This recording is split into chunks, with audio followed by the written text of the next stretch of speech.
Hello everyone, thank you for tuning in with me, Gloria Celinda. I am excited to be with you once more to reflect on the topic of true personal identity. Today's reflection is a reminder that true personal identity is not about selfishness. Remember, true personal identity relates to how you show up, how you want to show up as a human being, how you want to relate with other people based on your values, your principles, and based on who you are as an individual. On the other hand, selfishness is about satisfying your own desires, is about your own ego, prioritizing yourself no matter what, no matter the cost to relationships, no matter the cost to other people. Literally, selfishness is about saying, I don't care what other people think, but as long as I get what I want, I am happy. And living according to your true personal identity is definitely not that.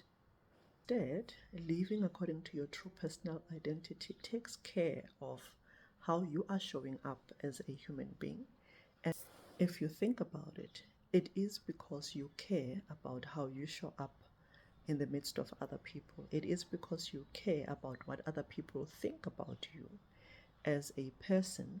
It is about relating very well with other people, but not compromising your own values and your own belief system while you are doing that.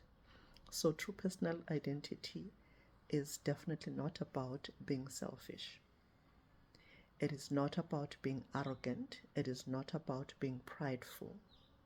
It is very important to distinguish between taking a stand for your values and your identity and taking a stand for your belief system versus acting from pride and arrogance and acting selfishly.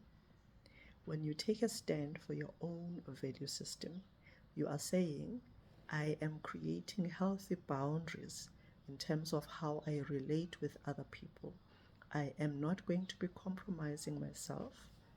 I am not going to be selling my soul, and I am not going to be betraying myself just to make sure that I please other people.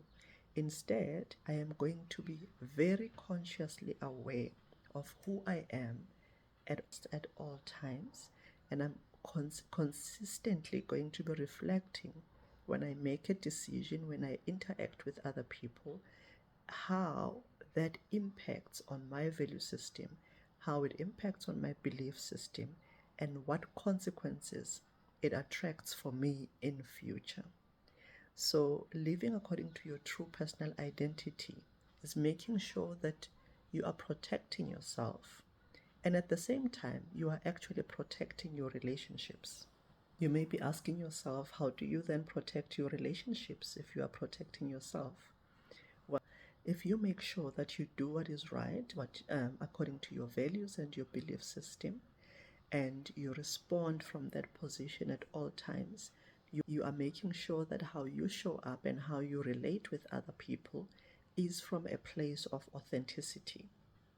If you don't do that and you are compromising yourself, it is an unsustainable thing. Those relationships will eventually suffer because when you are acting from a place of inauthenticity, you get drained.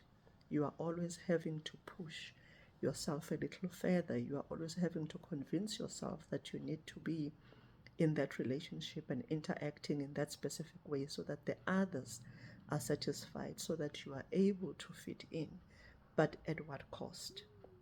So when you protect yourself through living according to your values, through living according to your belief system, you are protecting the future of your relationships as well. Yes, it does happen that some of the relationships, by you being authentic, will have to fizzle out, right?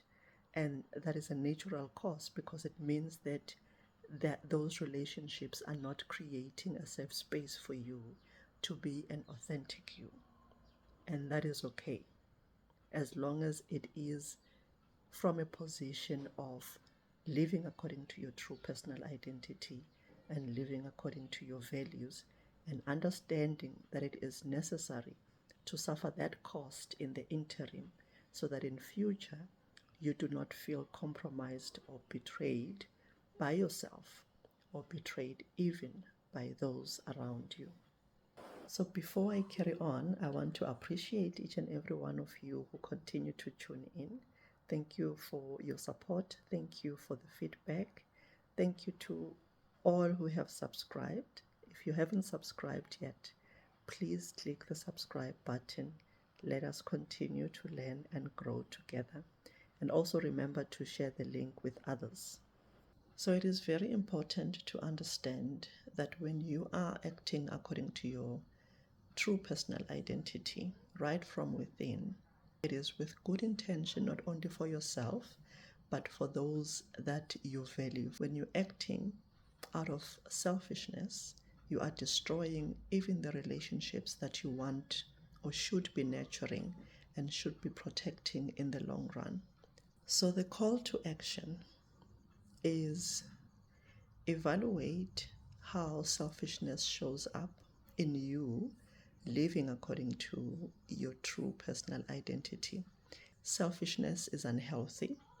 Selfishness protects self-interest, and it does not protect you in the long run. It might work in the short term, but it actually destroys you in the long run. Selfishness destroys relationships. So true personal identity is safe, it is healthy, it is nurturing relationships through creating the correct boundaries and protecting yourself against self-betrayal and against self-compromising. It is making sure that you are understood in your authentic self and making sure that you do not do things only to fit in and only to please other people. So there needs to be a balance in how you do that. It is not through pride, it is not through arrogance, and it is definitely not through selfishness that we ought to be demonstrating our true personal identity. So it is very important to remember that, especially if your true personal identity is found in God, whatever it is that you do, you ought to be doing unto the glory of the Lord. And selfishness is not unto the glory of the Lord. Thank you very much for tuning in. Until next time.